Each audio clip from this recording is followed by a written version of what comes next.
Hello everyone, MC here, and this is the Epomaker Mini Panda 64. Comes to the mentioned Panda keycaps, and these were sent over to me by Epomaker themselves.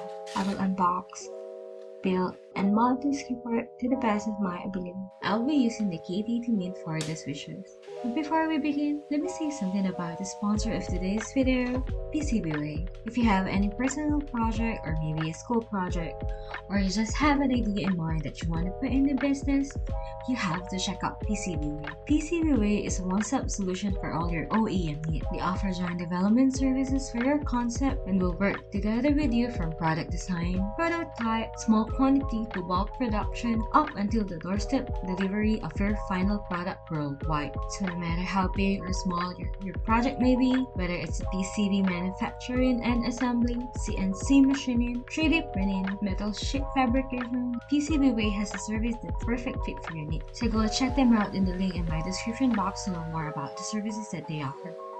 So with all of that out of the way, please sit back and enjoy the rest of the video.